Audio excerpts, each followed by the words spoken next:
time. About to check outside the game. You know what I'm talking about. Just let me know if you wanna go to that whole mile on the range. They got a lot of nice girls.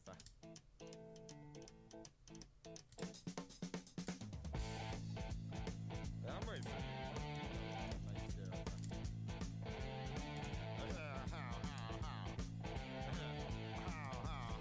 Well, yeah, it's fine if you got the time and the chance to get yourself in. And here is time, almost every night. But now I might be mistaken.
Hello, and welcome to Gameweek 31 to 32, the Monday after. FPL Dave, how is everyone doing? Ben's here, Stealth Panda's here, Dabo, I'm just assuming that you are Australian. Dabo, Robbo, you know that guy. How's it going? What a week, what a shit week for pretty much everyone. It was a lot of fun paying attention to just how bad everyone was doing, especially on a free hit. So for everyone who wasn't on a free hit, what a week. There wasn't much really to gain from everything that had happened in Game Week 31, but we'll go through it anyway just to be thorough and answer questions. Free hit 32 is around the corner. Everyone should be gearing up for that now, but even though there's not that much to discuss in terms of fixtures yet, because we haven't had any of them smack my mic haven't had any of them released, it's still good to start playing about and realize how much you can actually stretch your team value.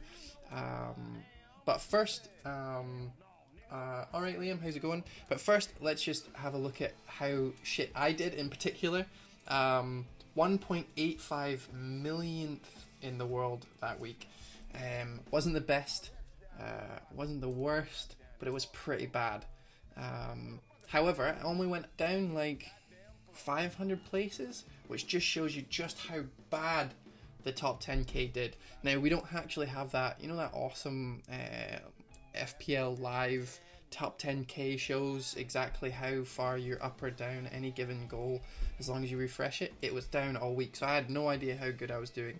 So during the actual games, I was freaking out. I was like, I'm playing the worst. Leicester just got another goal scored into them again. What a bad idea to get Chilwell instead of Aki or someone. But they conceded as well again, so it wasn't too bad. And then everyone conceded, and then no one did anything until Mane showed up, despite having a sore leg or whatever the fuck Klopp said. I'm assuming it was a sore leg that they thought might be injured, but then it turned out he was fine, because obviously they had a rest after they came back from the Champions League. So we have to be careful of that. Because if they have a rest, then the medical team doesn't see them to the next day after that, which would have been a Friday.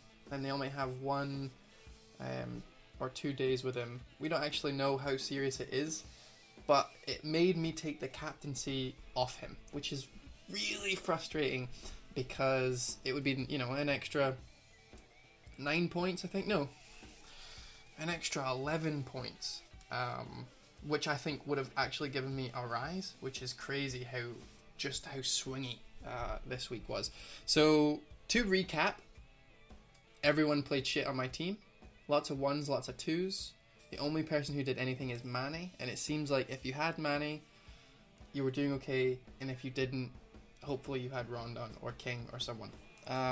The transfers I made was Sterling to Hazard, and then when the Newcastle lineup was announced, maybe it was like 1:59 they tweeted it, I think, because all the games started all the games started at 3, and they released it 1 minute early, so I was able to switch Wilson in for Rashford, because I was actually only saving him for 0.1 million because of the way that the price drops had happened that week. So it was like, well, I'm keeping him for nothing pretty much, so I might as well get rid of him. And I brought Wilson on because Newcastle had lost 2 of their main defenders, so I thought, I'll get him instead of Rondon. Turned out not to be the best decision, but hindsight's always 20/20, and I'm not displeased because Wilson has a sea of green fixtures going on here.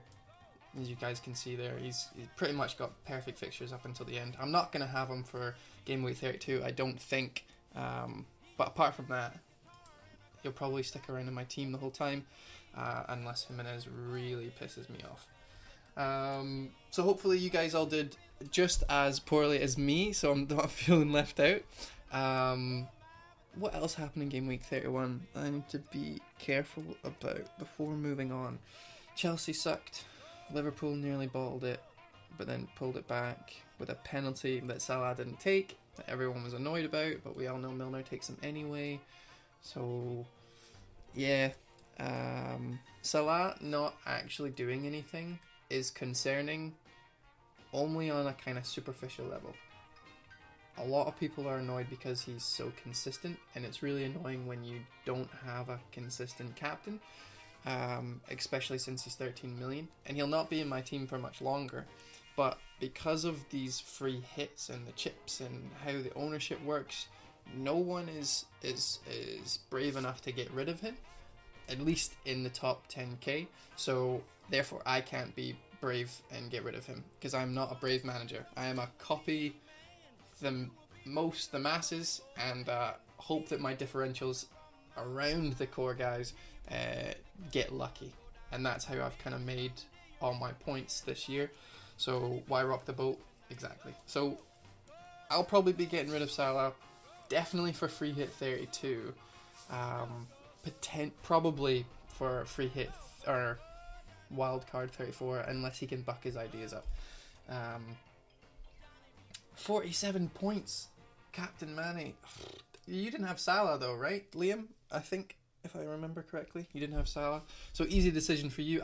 To be honest though, I should really have just put the captaincy on Mane anyway, because I wanted to do that, and then put the vice captaincy on him. And the way that I'm looking at my team now, I forgot to put the vice captaincy on Hazard anyway.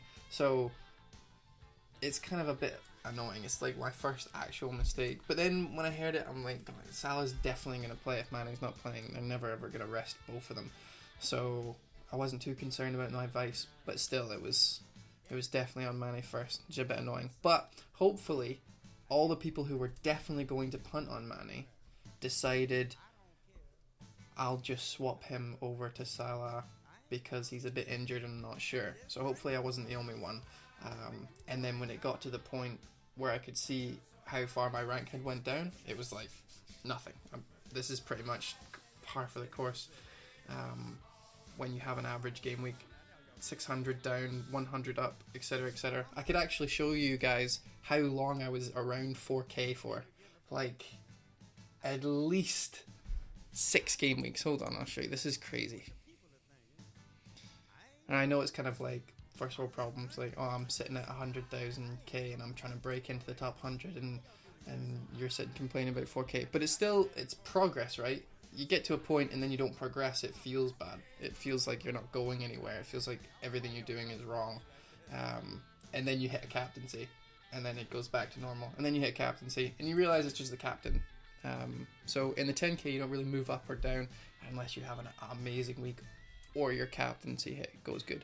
And for both my movements in the top 10k, I'm pretty sure it was Aguero's hat-trick and Sterling's hat-trick. So let me just have a look at that. If you guys have any questions about game week 31 before we move on, go ahead and post them just now. I really don't want to spend too much time on it. Everyone had a poor week. The people who didn't skyrocketed. I think 26 average points is by far the worst week we've ever had. So don't even worry about it if you didn't do well.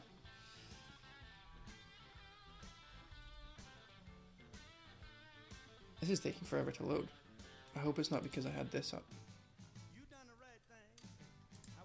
I'm just going to close that. I don't want to lose this. Okay, let's just move on. Game week 32. I have quickly made my free hit 32 team there or thereabouts.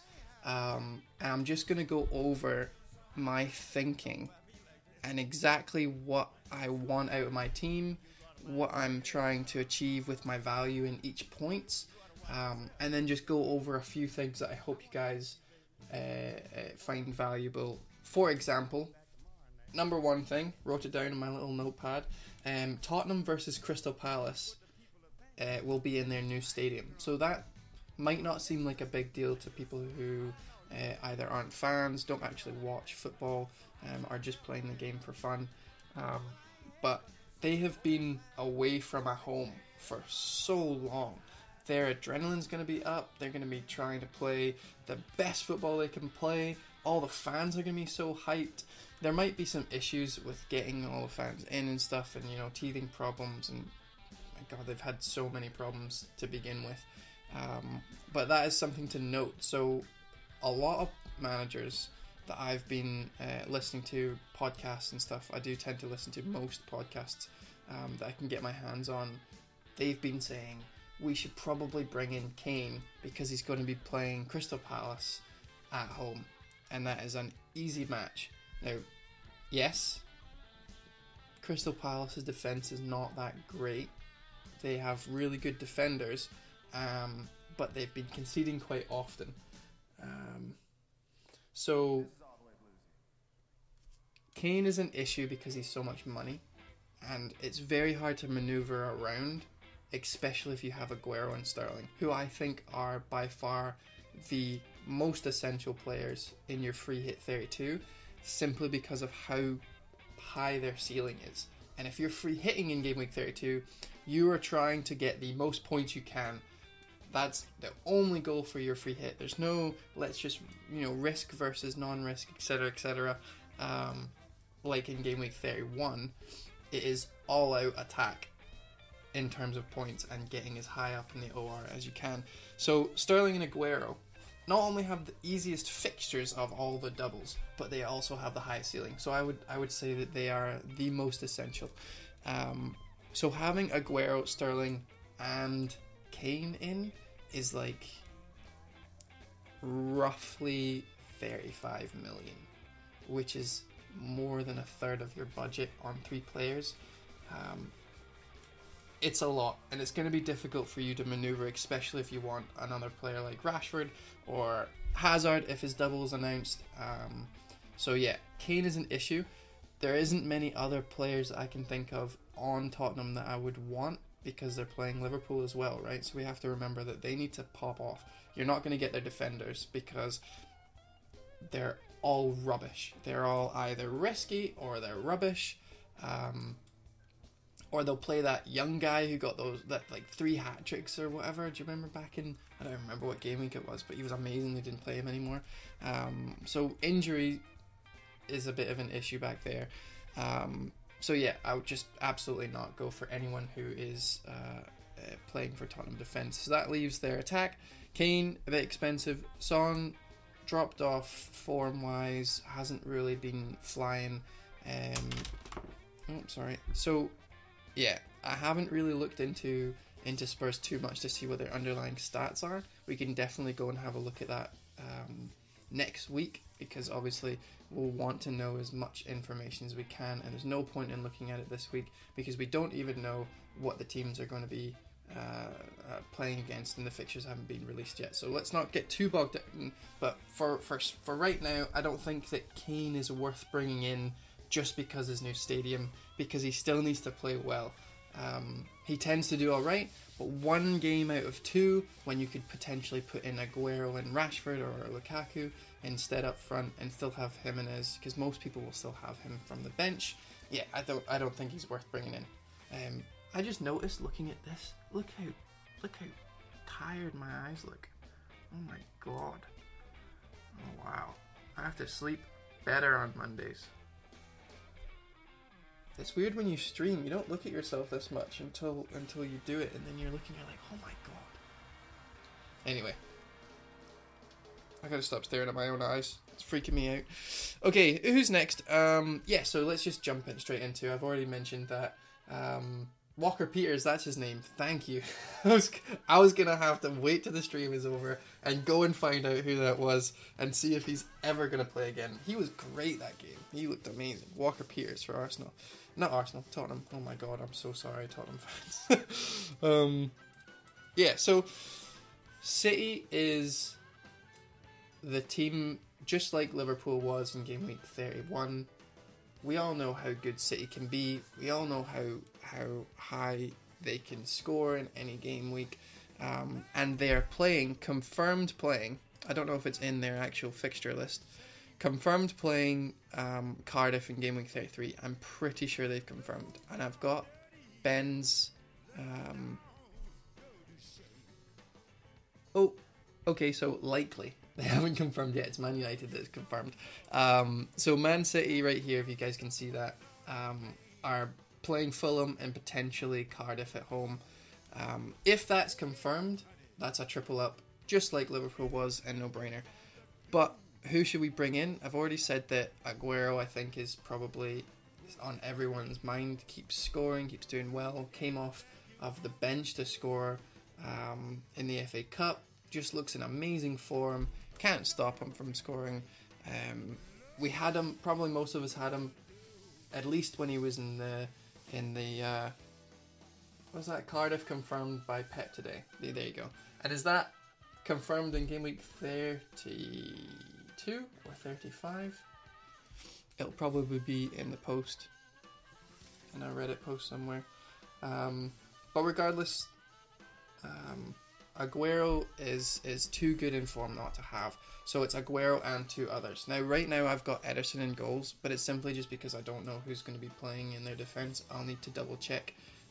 Obviously they have all their normal guys, but if you actually take a look at who you can get in from their defence, there isn't many cheap options other than Stones and Company, and obviously you're not going to want Company.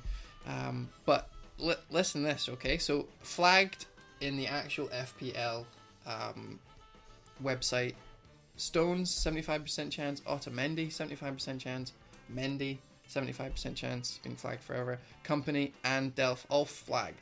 So their defense is actually looking pretty thin right now. They're gonna have to get their asses in gear and sort that out very soon, because they actually have gotten better over the course of the last month. There was a point in time where they just couldn't keep a clean sheet after being one of the best defenses of the season. They just couldn't keep a clean sheet, and then they went back to it and they stopped scoring 5 or 6 goals, but they were keeping a clean sheet. So I think what Pep did was he kind of went back over it and looked and was like, right, okay, we need to take a step back. We need to make sure that our defenses are sorted before going forward. A bit like Klopp has been doing all season, and it worked for a bit. But then now they have all these injuries. So who would you go for? Laporte, Walker are the only ones that I think are not injured or rotation risky. And then Ederson is always going to play. He's going to play every game, even in a double up. So that's my thinking, is that if you're going for someone in Gameweek 32 that's playing 2 games, is he going to be rotated if the games are too close? Laporte, probably not. Walker, maybe. Ederson, definitely not. So because it's a definite, and we know it's a definite because Bravo's injured, right? And what does it say here? Achilles injury, right? So unknown return date. He's injured. It's probably likely that Ederson plays every game. So that's my thinking there, which leaves one more spot really. If you want to go triple up and attack, that's absolutely fine. But yeah, I haven't thought too much about not getting a defender, because I think defense is guaranteed at least 1 clean sheet in those 2. It's not a certainty. Nothing is ever certainty. But I think I want a defender, and that will come onto that all-out attack or spend on defense in a little bit. But that was my thinking for Ederson. So it leaves 1 player, and Sterling is the best midfielder they have. And it seems like Sané's dropped out of favour. We haven't seen him play in a while. We haven't seen him play good in a while. And Sterling seems to play better. Pep loves him on that side. Doesn't like him playing all the way over on the right hand side. Likes him playing coming in from the left. Sané's still really good at it. I don't see why they can't both play, but Pep knows his stuff. That's why he's one of the best managers in the world. I'm not going to argue, because if you can tell me that Sterling's going to be nailed because Pep likes him too much on that side, fine with me. He can be in my team. He can sit there. Bernardo Silva's another interesting one. We know him as very much an assist of the assist. He tries so hard. Pep keeps coming out saying that he is the first man on the team sheet every single week. It's him and 10 other players. Fine, Pep. That's good. But for FPL, he doesn't do much. If he was on free kicks consistently or on corners or something, give us something. But he had a great game in the FA Cup.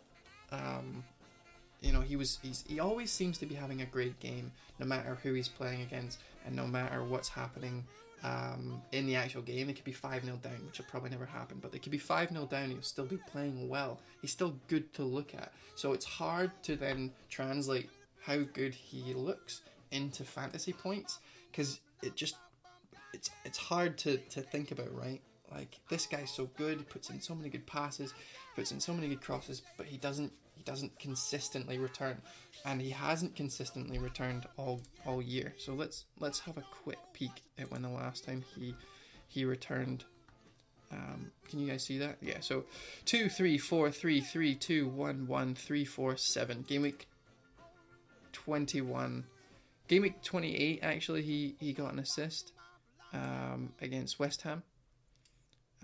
Before that, he had 2 assists and a goal in a row.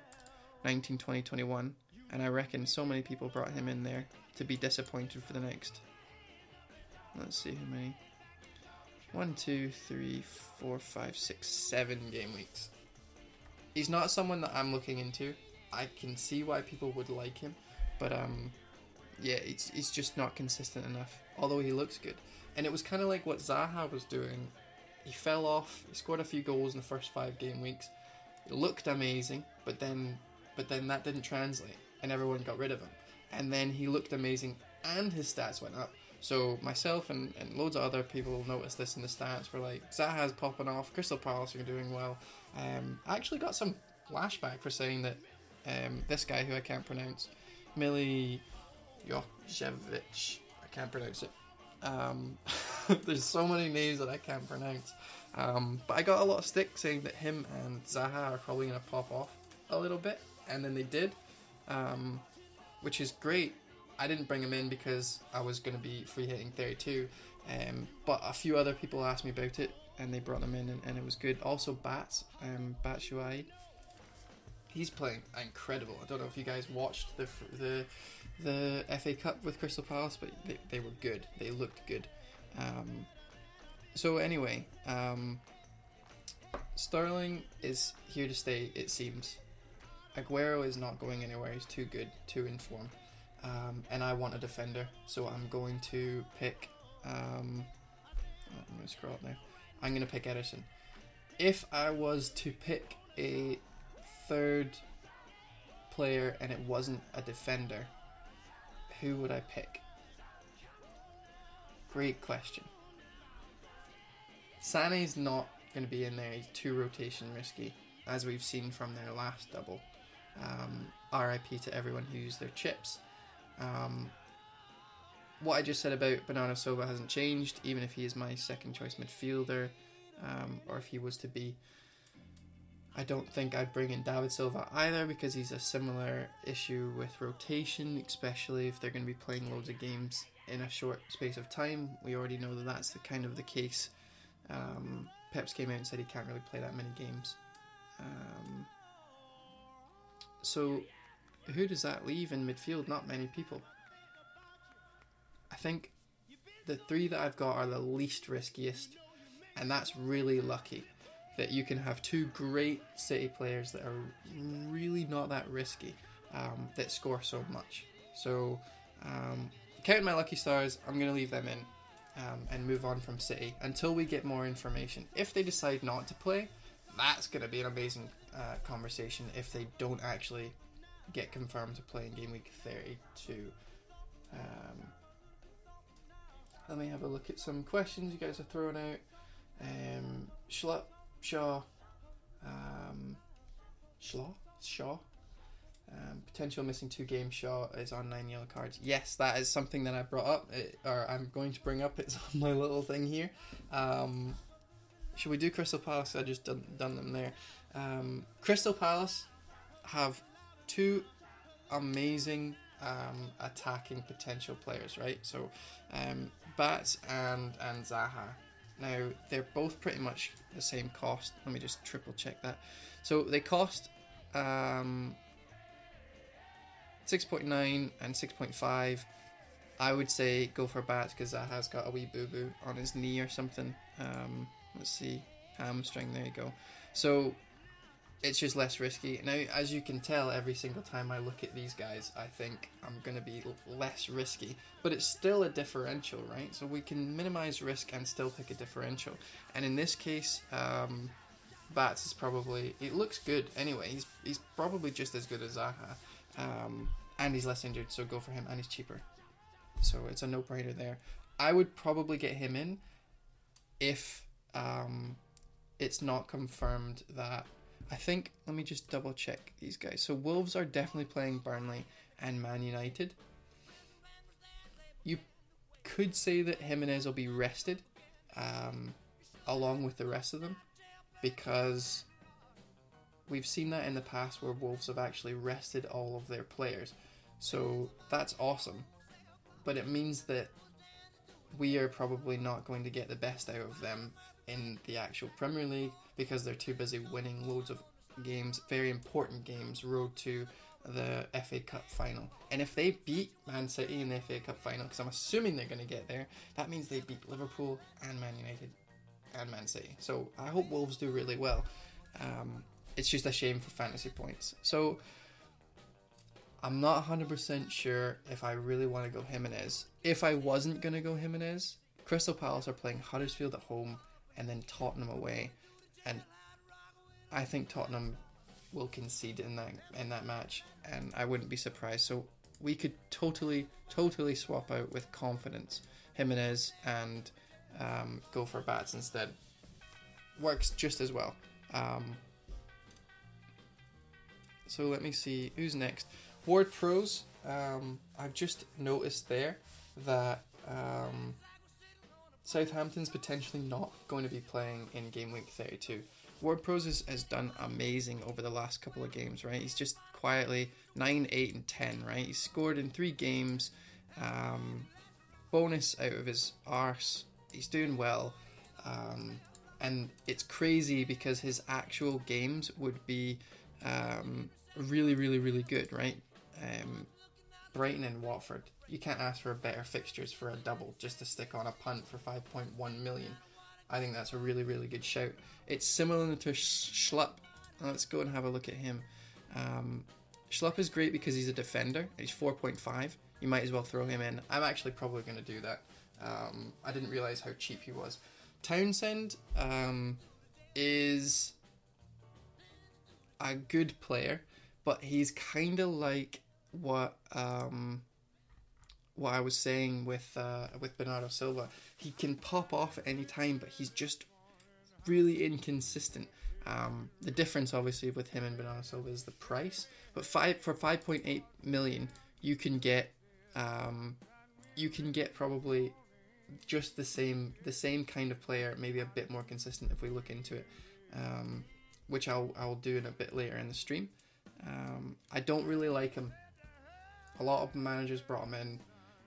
I looked at his stats and they weren't up to scratch. He's not on penalties like Millie is. I just think that Millie is a better shout. Clearly because of the penalty situation. Townsend does and can do well though. It's not like he's adverse to playing well. It'd be a shame if. And also, I noticed that Crystal Palace have a really good penalty shouts, and Tottenham and Huddersfield give away a lot of penalties, like a lot of them.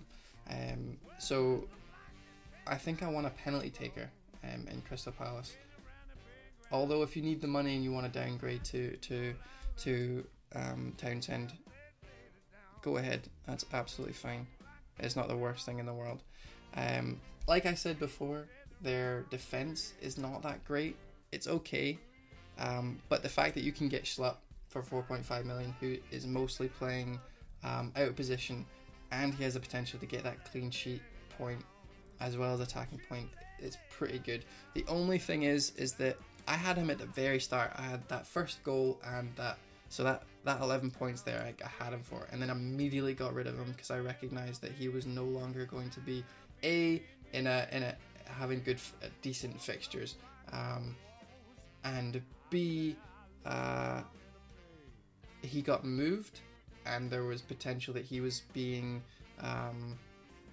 rotation risk, because I think he was only in the team because someone was injured, and then there was like shouts that he was coming back out, and I was like, I can't be dealing with that, and then got rid of him. So it's kind of a similar thing. You can see all his minutes all the way down, right? He's very inconsistent minutes. The only games he's actually been playing 90, he's in the last 6 games. That's the best run he's had of games this season. So 90 minutes for Fulham, and actually scored the goal, got the clean sheet, played really well, given a chance to be in the first team, and has assisted 3 times since then.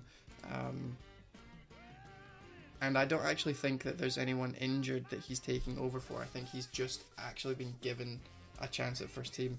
So having someone out of position like that is a no-brainer.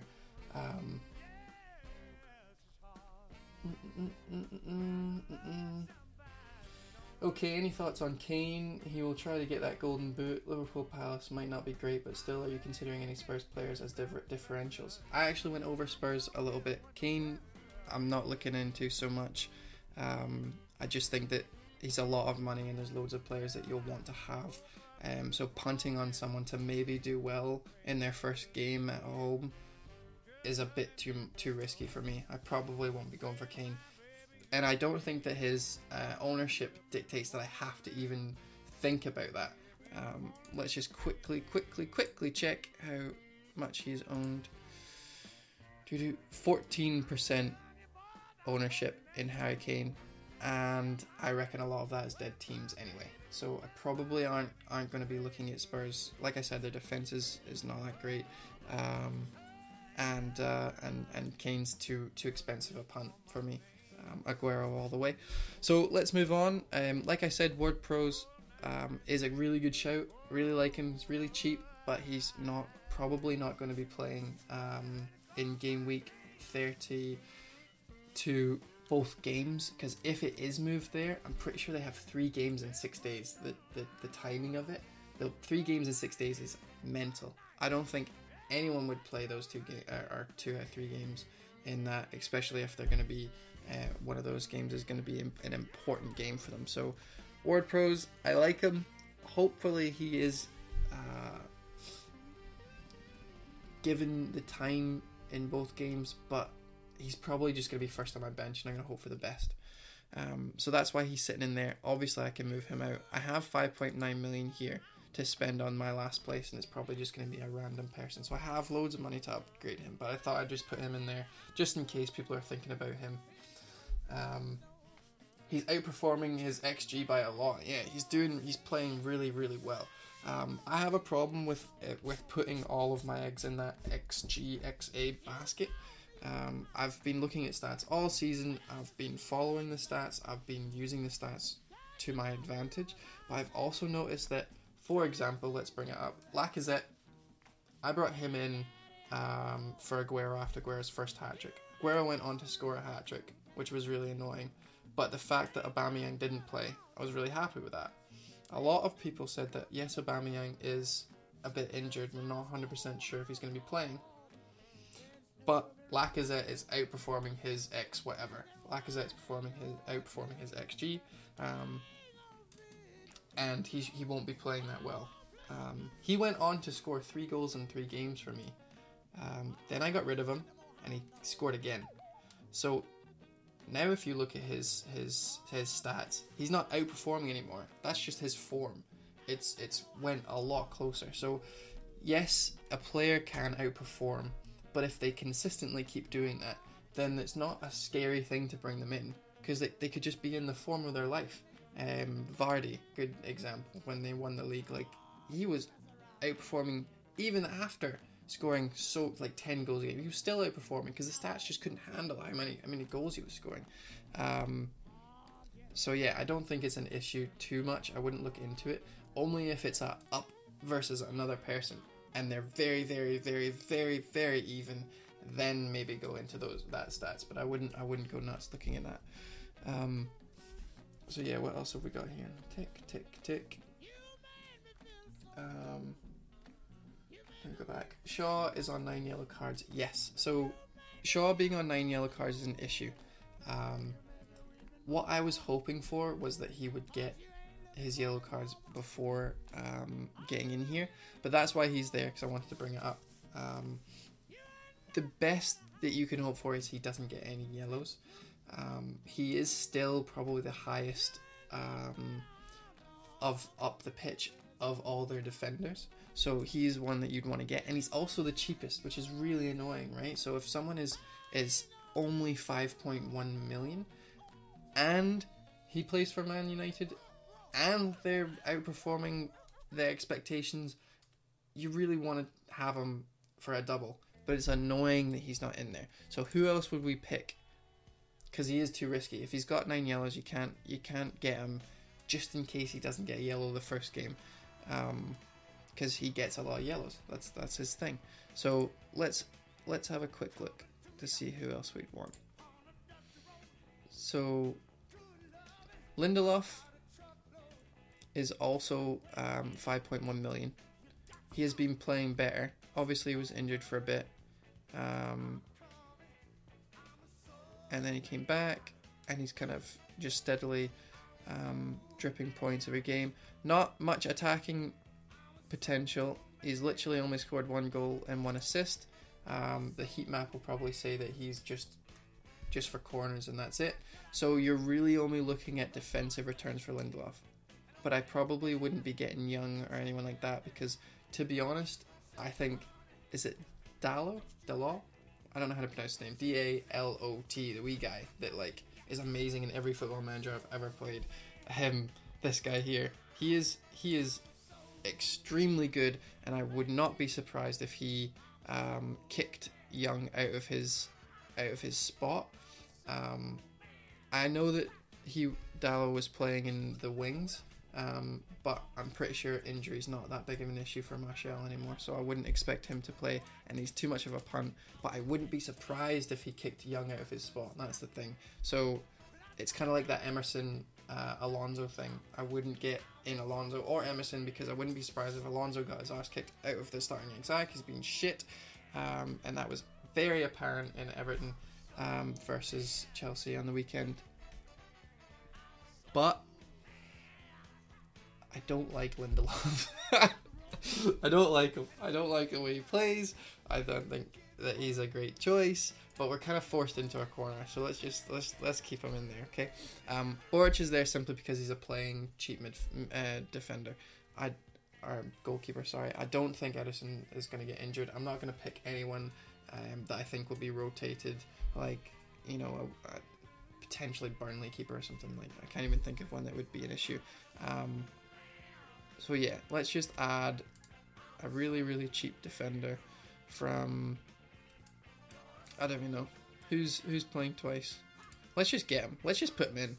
Let's just hope for the best. Look at that, Walker Peters. Imagine he played well and I stuck him on my bench and for some reason he came on. I would look like a genius. Where was it that he played so good? 18. Was it that game? It was that game, wasn't it? Yeah, he got a hat-trick of assists when he came on for injured whoever it was. And he actually played in the last game too. I don't know is anyone injured or was it just Risk? Trippier was probably injured, so Walker Peters came on. I'm just going to leave him in there because that's really cheap, and if he plays, awesome. He's going to be third on my bench anyway. So I've got 1.7 million to play with still. That is a pretty good looking team. Fixture wise, let's have a quick look at the fixtures. So Spurs we've talked about, not really interested in them. Man United is someone that we actually need to go through. So Man United, we've been through the defence. I'm probably, when I'm tripling up, I'm never going to triple up in either defence or attack. It's just not the way that I play. So let's go through Man United's attacking options. Pogba is a no-brainer. He's too good not to have. He's playing as a centre attacking midfielder. He's in the box way more than he was under Mourinho. We all know the script with Pogba. He's in our team. He's penalties, etc, etc, etc. He's just too good. Only reason why we might not have him in our team is if Herrera is not playing, and that's it. And I'm pretty sure he's not injured, so we're going to keep him in the team. What I like about the United attacking options is that every single other player in the midfield is a punt because they might not play. Lingard might not play. Martial might not play. It's so hard to predict who's going to be playing up there. Injury wise is a bit of an issue. Yeah, hold on, you guys can't see that. That must be really annoying. Injuries are a bit annoying. They've kind of hampered, Martial and Sanchez there. But I haven't went for them, and I've watched so many managers think of bringing them in and then failing because they didn't play, or Rashford was put up top and they put in Lukaku down the right hand side, etc, etc. Now Lukaku's one that everyone was talking about because he scored that double brace, right? Didn't do much against Arsenal, and now he's kind of limping, got a foot injury or whatever. I'm sure we'll hear more about that. But if he is playing, does that mean that Rashford's going to be playing on the right? Does that mean Martial is going to be playing at all? Are they going to be doing a 4-4-2 or something? I don't think Lukaku actually fits into the team, but he's playing out his mind because he knows that. I think he knows that. He's like, everyone's playing so good, and I've been benched for like 8 games in a row. As soon as I get on there, I'm going to score, and I'm going to ruin everyone's day because everyone would prefer being predictable, and I'm going to play the best game I could play. Scores 4 goals in 2 games. I don't have space for him on this team. So this team, I cannot afford Lukaku. So I went for Rashford. I don't think Rashford's not going to play. So therefore, do I think that Martial is going to play, or Lukaku, or Lingard, or whoever? My point is that they are all punts. I would love to put Lukaku in my team, but I just don't know what's going to happen. Especially since they moved on to the Champions League, right? It's a difficult task to be asked of anyone to play in the Champions League and then in a normal game. I don't care how fit you are. I don't care if you're a famous footballer or you're a guy who lives down the road named Phil. It's a struggle to play 90 minutes. And Lukaku isn't known for like being able to just go out 90 minutes every single game, playing. So especially that he's got an injury. So yeah, I think he's too much of a punt to really go for, especially for the money. And that's it really. I think Rashford's less of a punt and he's good, so why not? But you definitely need to triple up on Man United and Man City. Their fixtures are just too good to ignore. So I've went for Pogba and Rashford, Aguero and Sterling, and then Lindelof, Ederson. You could probably switch that, right? You could probably put in Walker for Man City and then put in De Gea. It's not a big issue. I just went for the cheaper option, so it's cheaper to get a Manchester United centre back or defender than it is to get a Man City one. If Mendy is confirmed, though, I'm gonna totally change my thing. I would definitely do this. This is what I would do. As soon as Mendy's thing, I would definitely just put him in my team. No questions asked, because I think that if he doesn't play, fair enough. But if he's just sitting there in my bench, I have a decent bench anyway. I can cover him, so I can actually afford that. That's what my team would look like if he was in it, because he's just too good of an asset to ignore. Even if he only plays one game, I think they've missed him loads, and that's actually for one of the reasons why I probably wouldn't get Danilo, and that's because we all know that Pep said that a lot of his players are going to be ready after the international break, Mendy being one of them. So yeah, so I might actually do that. That'd be crazy. What is your formation? You don't really need that much money in defence, and your bench not going to play anyway with strong 11 double game week players. Easily can put someone like Connolly and Simpson. Yeah, you're right. You're absolutely right. And that's probably a good point. Let's move on to actually quickly before we go on to all out attack or spend on defence. Last but not least, Chelsea. I have 2 Chelsea players in there. That is only if they're playing in a double game week will be sitting there, and the only reason why I've kept them in the team right now is to see how much money it would cost me to have 2 of their players, because they are still a top 6 side, even though there was a shit show against Everton, and I think I'd want them anyway, because it's just a risk versus reward situation for them. So Hazard is actually a bit of a risk now with all that money. If I can find a better use of that money, then I will certainly tweet about it. But right now, I think that their fixtures would just be way too good to ignore. So they would be playing Cardiff and Brighton, and they're no Everton. I don't see an upset in that. I actually see very, very, very, very high chance of clean sheets. So David Luiz and Hazard are in there just to hold that place just in case.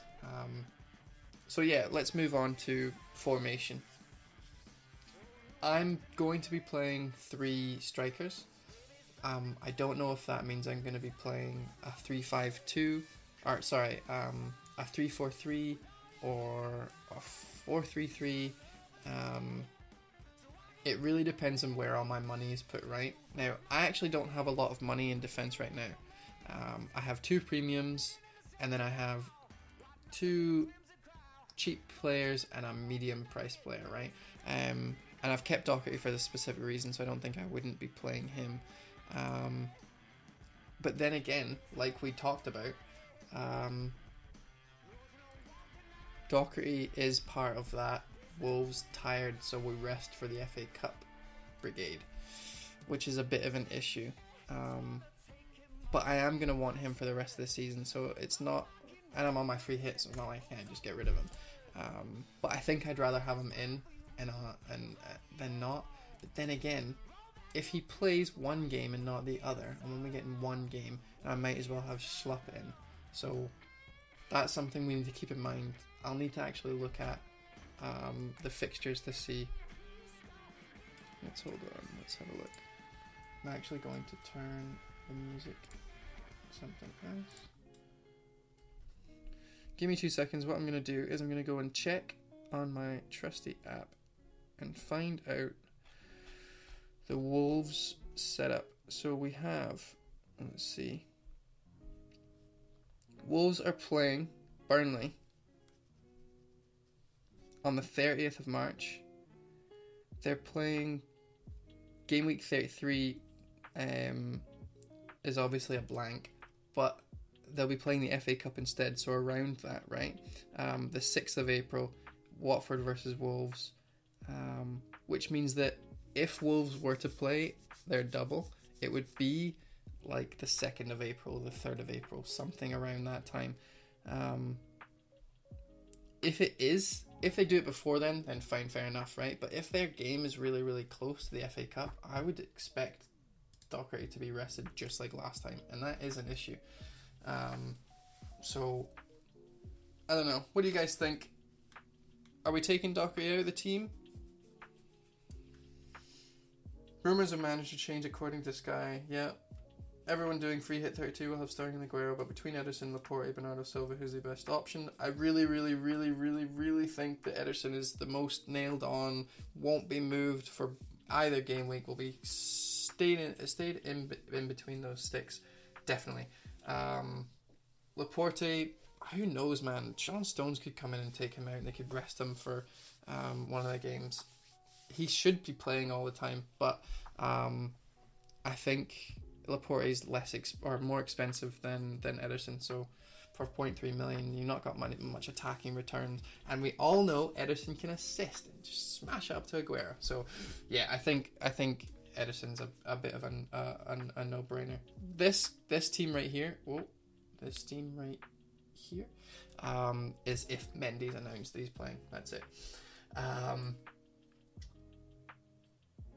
Son and Ederson versus Kepa and David Silva. Which one is better for you? Son and Ederson versus Kepa. Well, I hate Kepa with all of my being. Chelsea versus, I think, Kepa and David Silva. That's a tough one. I think I would probably go with Son and Ederson. But Son has the worst fixtures. So Son has worse fixtures.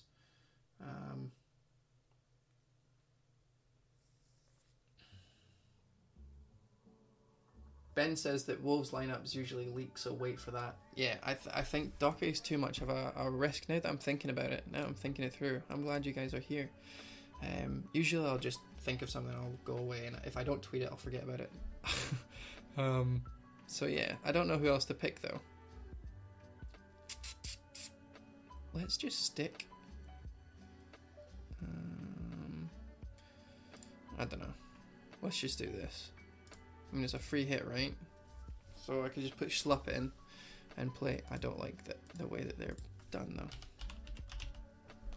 Schlupp goes in on there. I want to make this as easy. Oh, it's Schlupp. I was spelling it wrong. And then we'll have him in there. So yeah, these two guys are punts, but those would be my 3. So a 3-5-3 is looking at right now. I actually have 0.3 million. I could spend less on him and more on him, etc., etc. I will take Doherty out on free hit. Too much risk. Yeah, I agree. Son versus Ederson. Son and Ederson versus Kepa. I don't think Kepa is a good choice because first of all, how much is Kepa worth? Actually, he's quite cheap, isn't he? He's a whole 0.5 million less than their cheapest nailed-on defender in David Luiz. You know what? I take it back. If you are out of money and you need to find potential somewhere and you've got David De Gea in and you take him out and put in Kepa, so you'd like do this instead, so you could put in, that's actually quite cheap, isn't it? And then put in Lindelof. How much money do I have? Instead of 0.3 million, I have 1.4 million to spend. So I've actually just saved 1.1 million by switching those guys out. And there is the exact same potential of clean sheets and attack, right? David Luiz is maybe a wee bit more, like a teensy-weensy bit more attacking minded than Lindelof. Actually, you know what? Those through balls are amazing. But are they 1.1 million more amazing? I don't know, because I've just got a lot more to spend now. That was fucking awesome. So, yeah, maybe Kepa is a good choice. Let me have a look. Who else? No Kane for double game week, especially given Rashford's form. Yeah, I can't afford Kane. I'm not getting Kane in unless Chelsea's not. They've told me that Chelsea's not playing. I'm not going to consider Kane. I just can't afford 4 premiums. Jimenez and Bats are interchangeable, definitely. We'll show you during Rate My Team. Yeah, man, no worries, that's fine. I'm actually on my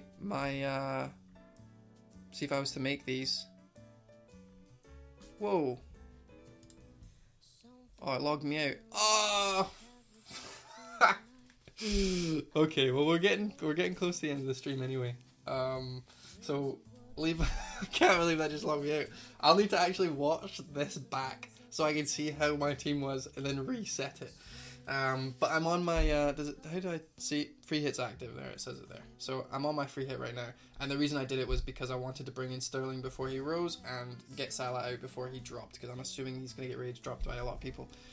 Although he hasn't yet, and we can check the stuff. Where is he on the dropping? 55.8. So he will drop eventually, but I thought it was going to happen during the crazy of the after, so I was like, yeah. And there's Sterling right there, just about to rise, maybe even tonight. So yeah, so we're getting to the end of the stream. Thoughts on Higuain? No place for him. You don't score, you don't get my team, baby. No, but seriously, I think you've got Aguero, right? He's a staple. You want Manchester United because of the fixtures, so he's a staple. So then you've only got one space left. Do you want to give it to a punt that's 9.6 million or a punt that's 7 million? It's too difficult. Chelsea are too bad in their form. Hazard's the only person I would consider in their attacking, because he just takes that team and runs with it. The only reason they're top 6 is because he's in there, and I'm pretty sure they just got a bid in there. Was it 86 million? I think it was from Real Madrid. He's probably going to leave at the end of the season, so you should probably have him in your team or as much as you can now, because we won't have him in there for next year, which is kind of good because it was quite a headache. And who will we have in his stead? Pulisic, or however you say his name. This guy, Pulisic. The only reason why I wasn't going to say his name is because I cannot pronounce it. Dortmund on loan from England club Chelsea. Yeah. I don't even know how good he is. I'm gonna have to watch some stuff. I know nothing about him except for his football manager stats, and I haven't got him there. So let's move on. All out attack or spend on defense.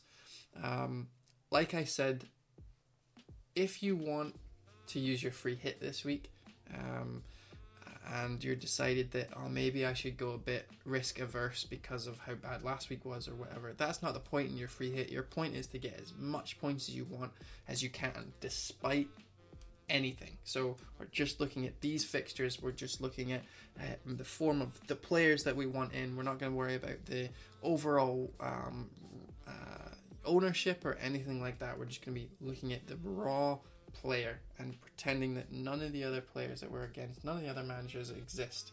So in that actual respect, I think that having a half and half team will give you the best points.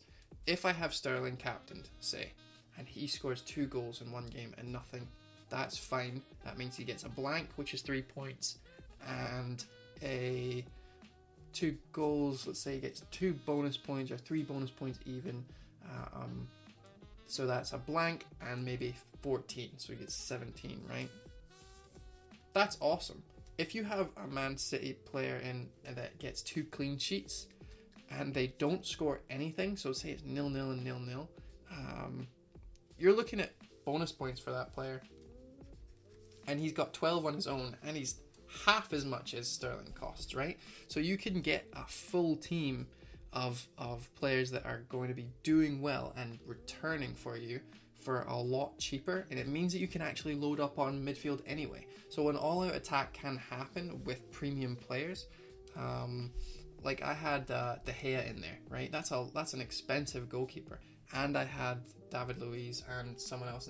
So if the issue comes up where you're spending too much in defense and you can't get the players that you want in your midfield, then yeah, maybe dial it back a bit. But I wouldn't go without at least 2 premium defenders, because I think that the best way to consistently make your overall rank go up is to have a consistent game plan. And I haven't ever went absolutely nothing at the back, just spend all my money out in attack. Now for one game week you have the chance to do that, and that's really tempting, but I have never done that, and I'm doing really well this season. So for me that feels too disingenuous to my game plan going forward. I've always had like 2 or 3 premiums. I think I had 4 premiums at one point up an attack, but I learned really quickly that if they blank, nothing happens in my team because I don't have enough money for differentials elsewhere. So instead of having 4 big massive premiums up front, I had 2 or 3 and was able to afford Robertson, was able to afford Mendy at that point, etc., etc. We cheap out on places so that we can afford other things, but I think that with proper money management you can afford a bit of both worlds. So that was my answer really, is all out attack or spend on defense is both. Like, do both, because there's always going to be cheap players that you can find in every position that will allow you that act as premium. Schlupp, I think, is a premium player right now. He is out of position and scoring and assisting. He's also clean sheet viable. He gets points for clean sheets.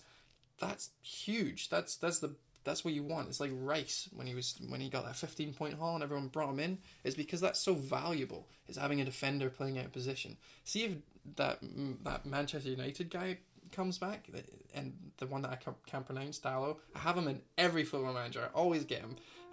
If he comes out and he actually starts playing right wing for whatever reason, I don't know, Martial comes out and says that he actually lost his leg in an accident and he's never play football ever again, they need a right wing, and Dallo plays, I'll bring him into my team so quick, because it's so useful to have a player who can potentially get attacking returns and defensive returns. So even more so, I think, than a premium player. Like, would you rather have Hazard or Robertson? Right now you'd say Robertson because of his form. So yeah, I think that you can't skimp out on defense. You just can't. Can't ignore attack. We'll never ignore attack. We actually have too much money to only spend on defense anyway. But yeah, I would never ever advocate for just going like 5 million or less in all your defensive places. And especially now that one of the premium, because it was mostly TAA, right? So I was following Magnus Carlsen for a little bit, and I was really excited to see someone who I've been following in chess for a long time actually playing well in a game that I've just picked up. Like, oh my god, he plays as well. And I was following his thing, and I noticed that he started moving funds up, and that was working out really well for him because he had Trent Alexander-Arnold. And I thought, if I get Trent Alexander-Arnold in instead of Robertson, I'll do well as well. But then he got injured, and it was like, well, now I have no premiums, and there isn't really much other choices in the premium department. So that's why that worked. It worked because the few players that were actually doing it with it doing it had Trent Alexander-Arnold, through his really, really good form, was able to carry his defense and spend all the money in. Now, of the top 6, who is cheap that you could get that's less than 6 million? I don't think there's many, right? Let's have a look at the top defenders. So Robertson 6.9, Van Dijk 6.6, 6.4, 5.9, 5.6. Alexander-Arnold's not even that cheap anymore. But that's neither here nor there. Digne has been playing annoyingly well, actually. Let's move this into this mode so you guys can see it. Doherty we all have. Digne we all had and got rid. Pereira we all have. Yeah, so the top 10 or so players are all expensive. They're all really expensive. You wouldn't be able to do that now. You could get Digne, Doherty, Alexander-Arnold, and that would be fine. But for a double game week, it's not viable because none of them are playing, except for Doherty, and as we just said, is a risk. So the only players that are decent in this list that are cheap enough that we could just spend all our money in attack is Van Aanholt. And he doesn't really scream, let's go, let's get the points. When was the last time he got a goal or an assist? Gameweek 21? Not worth it. So we're not getting Digne. Are they even playing double? Everton? No, I didn't think so. Right, it's only playing one game. So Digne's out. Doherty's a risk. Alexander-Arnold's only playing one game. Pereira's only playing one game. I can't see any players that I would want. So yeah, I think you have to have some premiums in there. Definitely. Chilwell and Pereira, the gifts that keep on giving. Yeah, Chilwell and Pereira, the gifts that keep on ruining my weekend, making me not want to watch any more games, and then making me wish that I could go back in time. To be fair though, I know we always shit on Leicester's defence, and my point, I knew that it was a punt to bring them in, both of them, but I really, really, really thought that because everyone had Pereira, I would bring in Chilwell, and I would, if they ever get a clean sheet, that would be a great differential to have. And they only have got conceded 2 in the last 2 games that I've had them. The Fulham was a Chilwell mistake, and the second one was a Burnley, like the goalkeeper couldn't see it cross goal, a lot of attack, but they only did really concede 2 goals, so it wasn't too bad of a shout. It's just annoying. So yeah, anyway, my point is that I think the attack needs to be addressed, definitely, but there's not enough cheap players in defense for you to just go cheap the whole way through, especially for when the only players that you'd really want in there are cheap. You're going to also want attacking players from that team, like Crystal Palace. So yeah, let's move on. I've been talking about that too much. Dave, the point is that if you're double gaming players in the first 11 going to play at least once, that means your bench players never going to come on, so there's no point having anyone on the bench. Cheapest fodders. Correct. Unless they're injured. In which case, what do? So Rashford comes out saying just before, or training during the game, like just before they start playing the game, Rashford breaks his leg. And you've got bench fodder for 2 games. That would suck. So I don't ever want to be in that position. You're right though, I could definitely skimp out. I was just kind of putting players in there to see how much I could spend in areas. I haven't really gone it down. My 2 and 3 bench places will probably be really, really, really cheap. And that's simply because, yeah, like you said, you got free hit, you can change it all over. No, this would be after. So yeah, we can say that from now, if Rashford comes out and says breaks leg, then yeah, I'll take him out and that's fine, and I could make it bench fodder. That's really easy. But what if after the deadline hits and you find out that one of your playing players is actually not going to play? You want your first bench to be at least decent. So I would say that we're not going to know 100% of the information. There's still going to be some fog of war for our players going in. Aguero could not play both games, etc., etc. So I think that you should always at least have one player in your bench whenever you're using any of your chips, or even throughout the game, right? One bench player that if he comes in could potentially do something.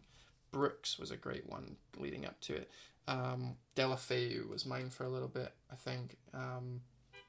All these players that aren't so expensive that you can't keep them on your bench. Snodgrass, another good example. So yeah, I think going into this, if you're going to change your whole team up, you should definitely consider having one player that's going to be sitting on your bench that if he comes in, you're not too bothered.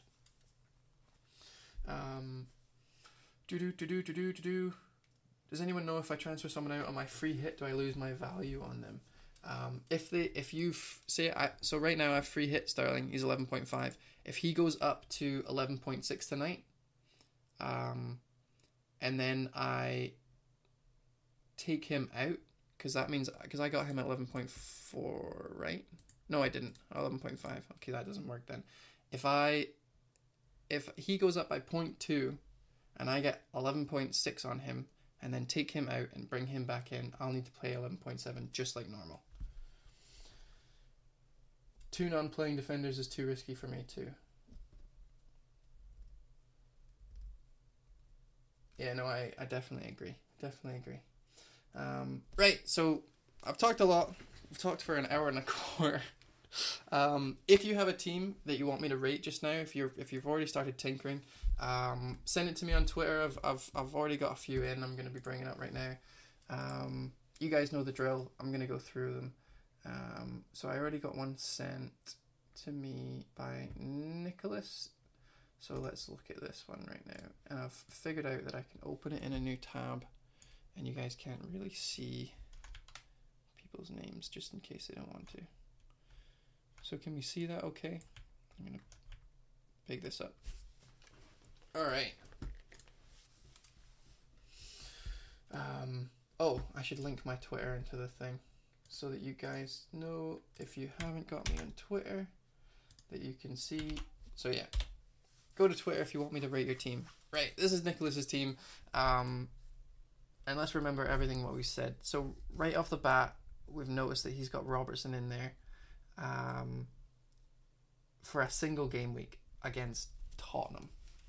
Let me just double check Ben Crellin's thing. Or is it Ben Dinnery? I always get those mixed up.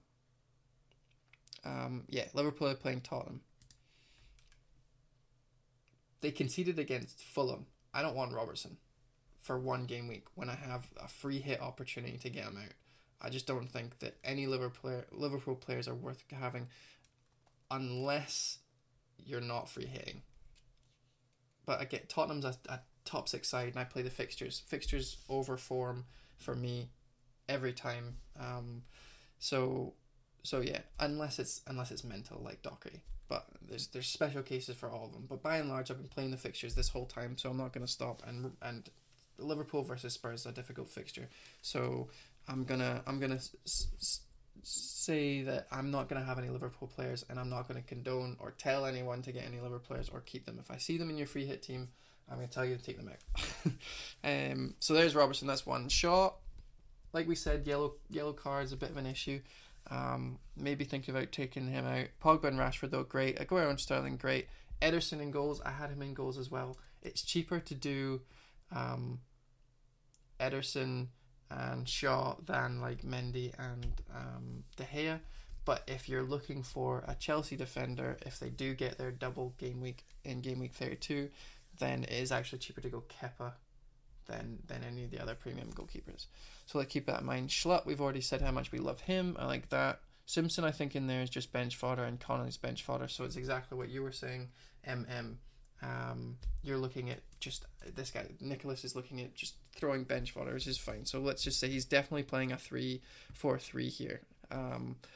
Moving on, he's got Millie in midfield. I like that choice. I particularly like that he's on penalties, and the team that he's playing against are particularly bad at tackling inside their box. I think that's a really fun stat, that for a free hit 32 player, you just throw him in there, and if he has no penalties, then it's only 6 million. But if he does well, you look good. Like, I like that. Haz versus Kane, I don't think is a good idea. Chelsea might have massive fixtures for their double game week. Yeah, no, they definitely might, and I think we're actually going to find out. So I'm not typing my Monday after post today, just simply because we don't have the information. If I wait 1 week, we're going to have all the information, and next week's stream is going to be much more rigid and like, this is who we've got, this is who I think is the best. Right now it's kind of speculation, which is fair enough. So Kane versus Hazard, and this time he's went for Kane, and it's simply because he thinks that he's going to be playing well. I'm pretty sure he's thinking he's going to play good at his new stadium, White Hart Lane II. Here's the thing though, what do you do if you have a defender, like Schlupp in this case, playing against your attacker, which is Kane in this place? So that means that you're actually only hoping Schlupp gets one clean sheet and maybe attacking returns. And in Kane's case, you kind of want him to score because you spent so much money on him. So that's actually like counteracting all your hard work in picking Schlupp. So that's another thing to think about, is that, are you okay with Kane scoring against Schlupp? Are you okay with Kane getting an assist against Schlupp? Are you going to captain him, in which case Schlupp might not even be worth having in your team? Because the issue with that presents itself. Even worst case, you're dying for Kane to score if you've got him captained, which you shouldn't do, by the way. Captain a City player or a Manchester United player. Do not captain anyone else. So yeah, Kane in this case is fine. You've been able to squeeze a lot of price out of other places here. So who are we going for then? Your first on your bench is Hudson Odoi, and that's probably the reason why you can afford Kane. So that means you're playing a 3-4-3. You've got 3 premiums in attack, really expensive ones, and it means that if any of these guys get injured before their first game, then Hudson Odoi's going to have to come in, and you're only getting 10 players that double game week, which is really risky. So not only is Kane messing up your Schlupp pick a little bit for at least one of the games, but he's also stopping you from affording a really good first bencher. Now you could probably play about with the rest of it. Now, if you do what I think you should do and take Robertson out, you might have enough money to put in Hudson, to upgrade Hudson anyway. So that's fine. The last person I'm going to look at right now, before we move on, because I think it's a great first team. I think you've picked a lot of good players. Shaw to Lindelof's easy. Robertson to David Luiz is easy and gives you more money. Hudson upgrade. Everyone else is fine. Kane's a bit of an issue for me, but that's cool. Jota is the last person. Now, as we've seen already, Burnley could be a really big goal fest. Manchester United probably going to be rested.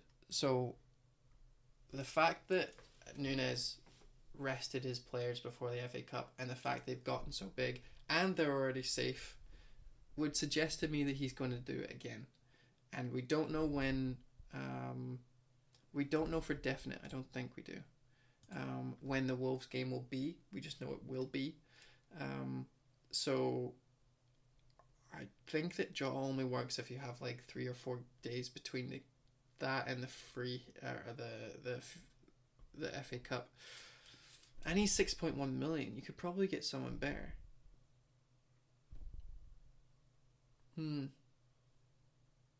Maybe if Southampton is announced Gameweek 32, 2 games, they might play. But that's another thing, that they're risk versus reward in terms of them having a player that might actually be rotated because of how many games. Because you don't see it very often, which is why this is such a big deal, of a team just solely going for the FA Cup. Especially their 7th, right? They're actually doing really well. So yeah, not 100% with Jota, but everyone else, you've picked the best City players. I think you've got the best Manchester United players, except for maybe Shaw, but that's an easy fix. So yeah, easy fixes. I think it's a good first draft. Really, really good. Well done. All right, who's next? Who is next? We've had a few people send. Ben, your son Alex, first draft for 32. Docker 80 there for now, due to value, but likely to go. Still 2.9 left to spend. Awesome. And then after that, we will do Ken's, which I think is Crazy Panda or Stealth Panda. Is it? Potentially? Too many names. Alright, how does that look? Does that look okay? Let's move this over a bit and big it up. Awesome. Okay, we've got Crystal Palace goalkeeper. Foster in there as well. David Luiz is fine. Dockery we talked about. Valerie's a shout, but like I said, it's the same as the other players in that team. They could potentially be playing really, really, really quick fire games, 3 in a row. So, but for 4 million, you could sit in your bench. Simpson, probably the exact same thing. Really, really cheap. You went for Laporte. I think that it would be cheaper if you went Schlupp and Ederson than it would to go, or it might be just the same, but Schlupp has a better opportunity to score. So it's that age-old expensive keeper, cheap defender from the two teams, or switch those around on the same team. So Ederson versus Guaita. Guaita's probably going to get the more saves, definitely, but Schlupp has a much better attacking potential than Laporte. So I think I'd probably go that way. Let's see. So Guaita's 4.2, and Schlupp is 4.5. So that's 3.3 million swing. Laporte's 5.9. I'm pretty sure Ederson is 5.6. So it's actually working out the exact same amount, but you have a better attacking threat the other way around. So that's such an easy swap. Let's see who else. De La Feu, I haven't actually looked into Watford all that much. Watford are playing Manchester United away, and then they're potentially playing Southampton or Fulham. Both easy games ish on paper. I mean, it's home anyway. So I don't dislike De La Feu. I think he's a cracking player. I really wish he was more consistent so I could play him more. Stealth Panda, you are Ken's awesome. So De La Feu I like. Pogba definitely, Sterling definitely, Aguero definitely. King sitting in there. I assume it's because of the double penalties, unless you've had him this whole time, in which case congratulations on that brace, that penalty, and the second goal as well. Rashford I like. So King I think needs to be taken out. I don't like any player who isn't playing a double. If you're free hitting, what's the point? You might as well bring in a double. Ings, if you can't afford like Jimenez, or you can't afford any of the kind of 6.9 million-ish players, I think Ings is a good shout if he's not injured. He is always injured, so that's an issue. But I think that I would probably prefer him with the chance of 2 games than 1. Dendonker is probably just for fodder, but he does play 2, so that's fine with me. You'd be playing if you got Schlupp in this thing, I think you would probably be playing a 4-3-3 or 3-4-3 then if you've got De La Feu. So your first on your bench will be whoever you replace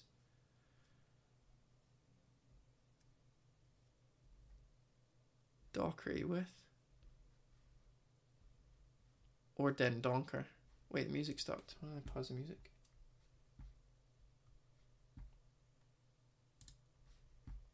Doesn't matter.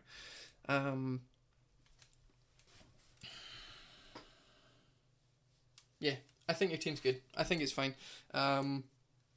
You'd have Dendonker on as your first sub, which I'm not too fond of. It'd be cool if you had like a 5 5.5 million player in there. A little bit of tweaks going in there. Doherty, just for price, you could probably cheapen him down a bit.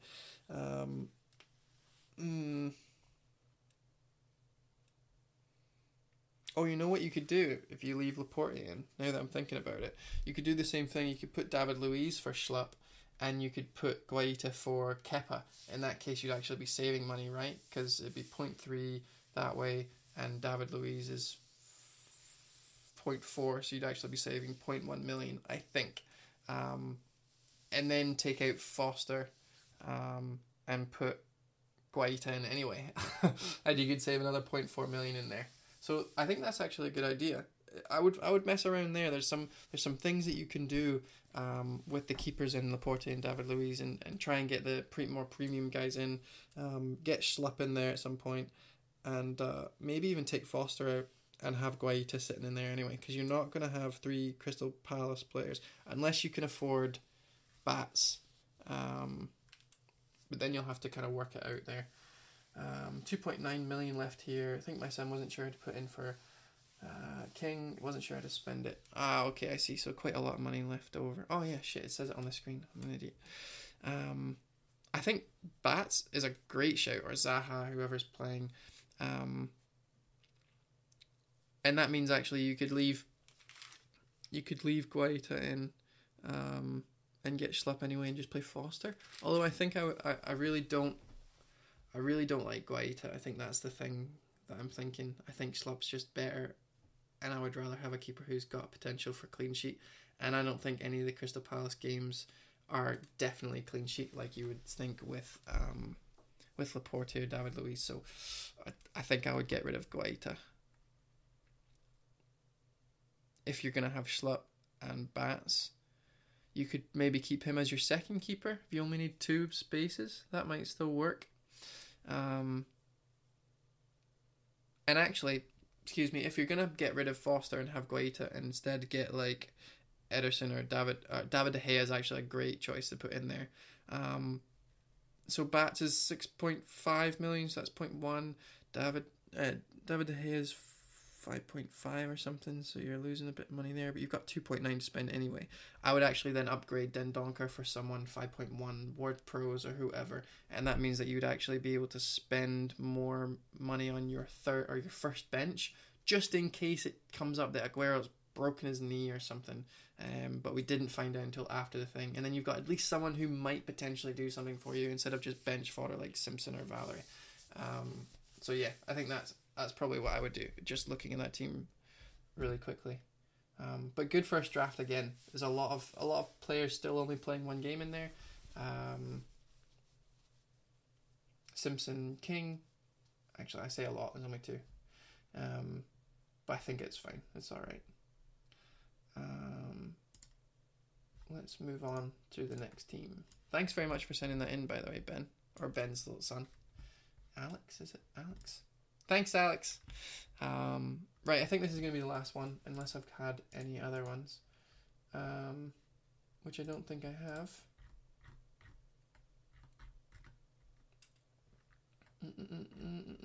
Nope, so this will be the last one, right?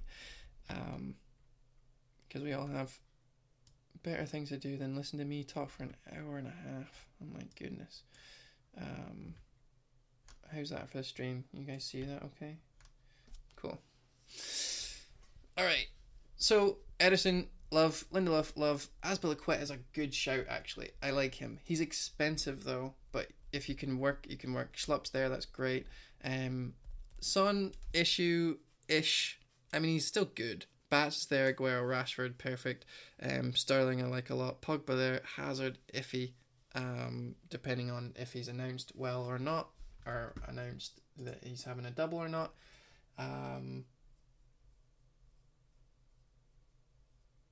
This is mine. I put notes on. Sent one in. Not sure why it hasn't gotten through. Adel Raza. Did you send it on Twitter? I can't see a notification.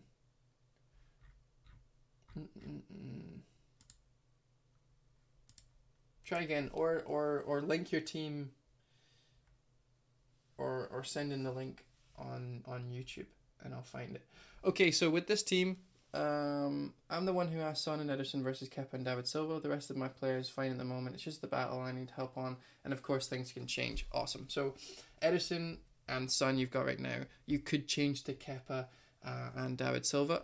I don't think you should change to Kepa because you have Azpilicueta there already, and I don't think any double up is necessary on Chelsea considering they just got pumped 2-0 off of Everton. So right there, it's easy. If you want Azpilicueta, and I think Azpilicueta is a much better choice than Kepa, because of the attacking returns, of course, then that's fine. But only really gets attacking returns if Alonso isn't in the team. And in that case, then not such a good choice. And Alonso did get a game, however bad. So that's something that you would need to think about. In terms of Son, just as a standalone, Liverpool away, Crystal Palace home. Again, you've got Schlupp in there, and he's such a good asset that I don't think I would want to disrupt it. In which case, I don't think I would want to have anyone playing, because if Schlupp plays well, then it means that Son didn't play well, unless Schlupp gets an assist or a goal, and then so does Son. In which case, you're not getting the full potential of Schlupp, but at least that's probably the best you can hope for that fixture. So which means you're really putting a lot of the eggs or a lot of hope for Son on the Liverpool game, and we all know you shouldn't be doing that. So I don't think I like any Tottenham players. See, now that I've talked about it a lot, and this is why it's actually really good to go through and rate loads of people's teams, because it reinforces ideas, think about things from a new light, and then you can use that in your team. I was actually going to go away and look at all of the Tottenham guys, but now that I know that I want Schlupp in my team, because he's just such a good value player, 4.5 million, I don't think I actually need to look at any of the attacking players on Tottenham. I don't think I want them, because it just counterbalances my team with Schlupp in it. So in that case, I guess the reason why you wanted to know that is because you wanted to spend the Son money on someone else. But I think in this case, if you kind of went the other way with Son and maybe got, for example, a 6.5 million midfielder that plays for Crystal Palace or plays for Southampton or whatever, spend less money. It means you can upgrade that Oriol Romeu guy. So he's your first bencher, and if any of those guys get injured, you are stuck with him for 2 games. I don't think I'd like that at all. Obviously, it's not a huge risk, but because obviously if Bats plays 1 game then gets injured and doesn't play the other game, you're still going to get the points that he got from the first game because it's a double game week, and I understand that completely, but I think I still want to spend at least 5 million on my first bencher.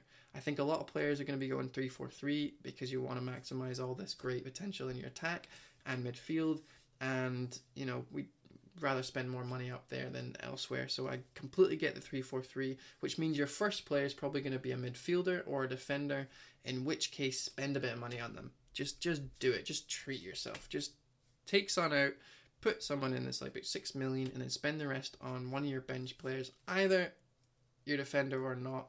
If you can get a decent defender, then I don't mind having him as your first sub, but definitely spend a bit more money than what you're currently doing on it. And that actually sorts out your Son problem anyway, what to do with the money.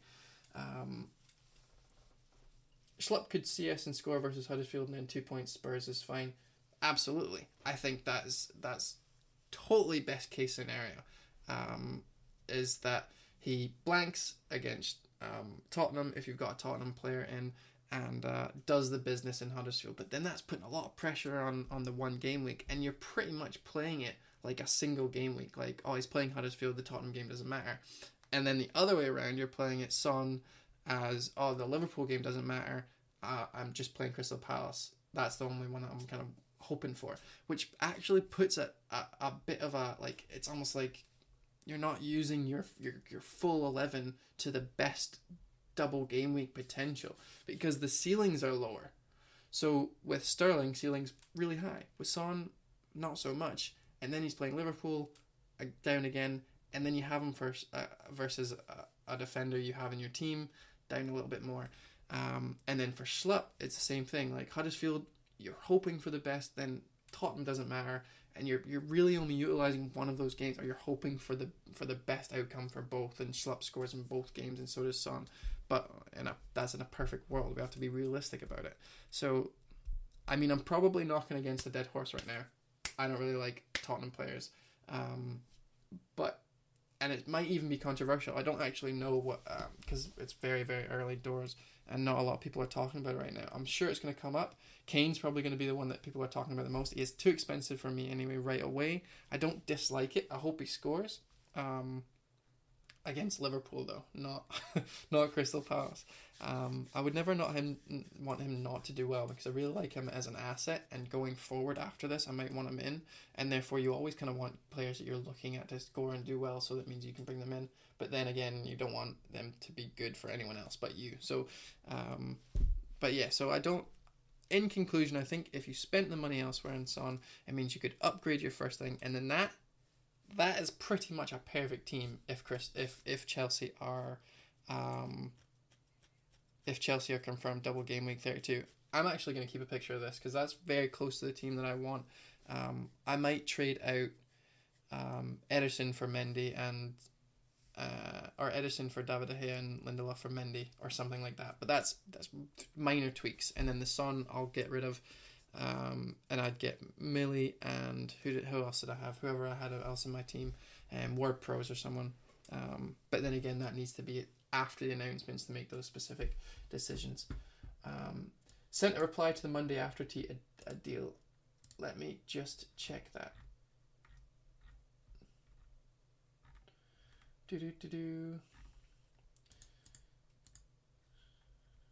And I'm also stream is live. Show more replies. More replies. No more replies.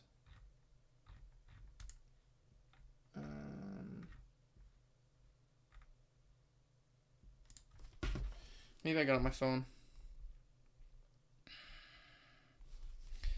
Look, I could prove it. I can't see your team. We got a bunch of people sending me the teams, and then nothing. And then no messages, no requests. I can't see your team. This is really frustrating.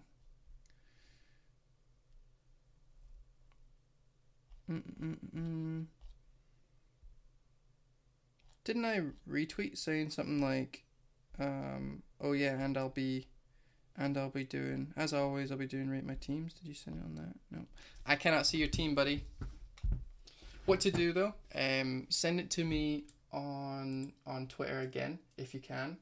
No, it's all right. Don't worry about it. Like I love doing this. It's really fun for me, actually. I don't know how fun it is for you guys watching me just bashing teams and going through them, but yeah, no, I find this really fun. I wouldn't do it if I didn't find it fun. I've been having such a good run, and it's really the first time I've ever played this game properly. Last year I didn't even know that prices changed, for example. I just didn't care. Someone told me, oh, you want another game of Fantasy Manager? It was really fun last time, or Fantasy Football Manager. I was like, yeah, sure, let's do it. Made my team, made a few transfers. I found Scout last year, and I was like, oh my god, they have like the little, ratings and who they think is going to do good, and their top midfielder, top attacker, etc. And I just copied that. I was like, yep, I'll have him, and didn't care if he was rising, didn't even know about the price changes, and I think I hit like 2 million or something. Just didn't care about it. Then this year, I found out that people in my work played for money.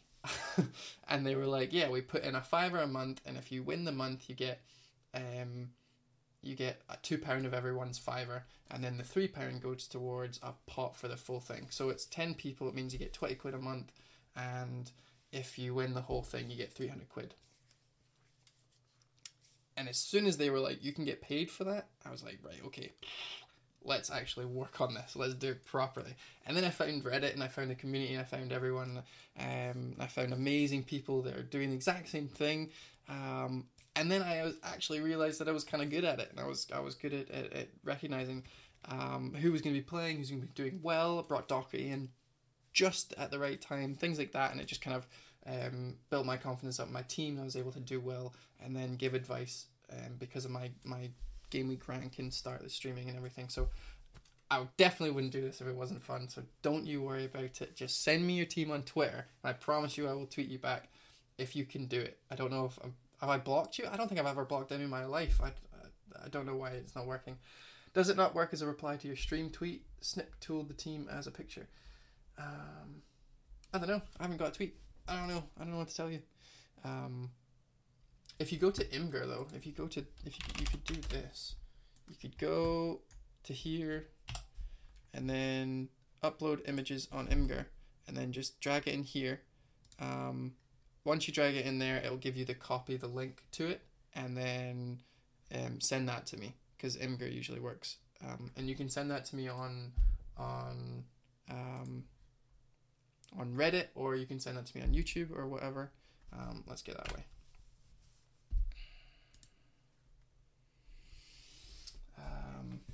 So yeah, I'll definitely do your team. Are you shadow banned? Yeah. Type your team in chat and I'll be able to see it. Yeah, we need to see your team. I'm not excited. Like, we're 12 minutes over. I definitely need to get going. But yeah, no, I want to see your team. I want to see your team. It's like build up. It's gonna be. Let's guess. It's gonna be pretty similar to most of the teams that we're playing. Oh, someone's at my door. See, people are expecting people. I'm in the league with Az Phillips from FCL, so we got one of the best managers in the world, Grant Barnes. I played with lads for the last 2 years. Holy shit, that's amazing. Too much pressure. All right, okay, well, let's just leave it. We'll leave it at that. Thank you very much, guys, for joining me on this weird free hit 32. I hope my ramblings kind of made sense. I didn't type anything down, didn't write anything down this episode, so it's probably a bit more rambling than usual. And if you end up getting your team a deal, send it over and we'll have a look. Are you typing it now? You're typing it right now. Oh shit! Give me 2 seconds, guys. You're at my door.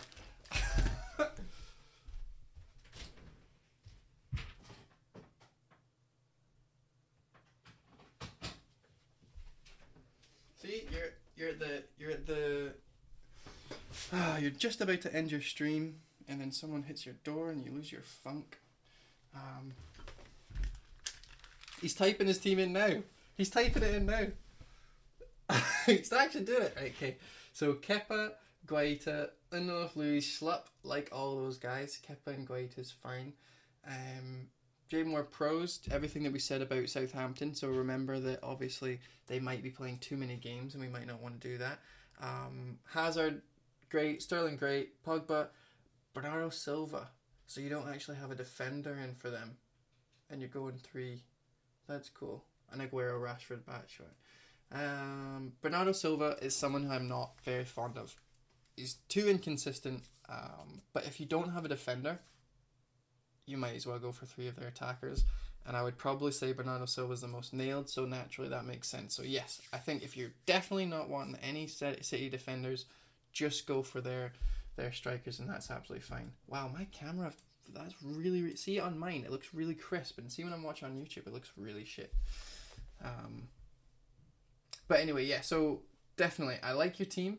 I actually don't see anything wrong with it. We just have to keep in mind about Southampton, and if you're really sure, you just don't want to play this safe. You know, I know what you mean. Game week 31 kind of shot all this safe out of us. Right, anyway, thank you very much, guys, for joining me. It's been way too long. I have to go. Got people coming over and stuff. So I will speak to you guys next week. Next week, I'm going to be doing part 2 of this, but we're going to have, obviously, all the information that we need. I'm going to set my team in front of you guys. I'm going to ask for help. And I'll be doing, obviously, all the RMTs as well. And I'll be posting the Monday after post to Reddit as well, if you guys don't catch this. So, again, thanks very much for watching, and I'll speak to you guys next time. Thanks, guys. Bye, bye, bye, bye, bye, bye.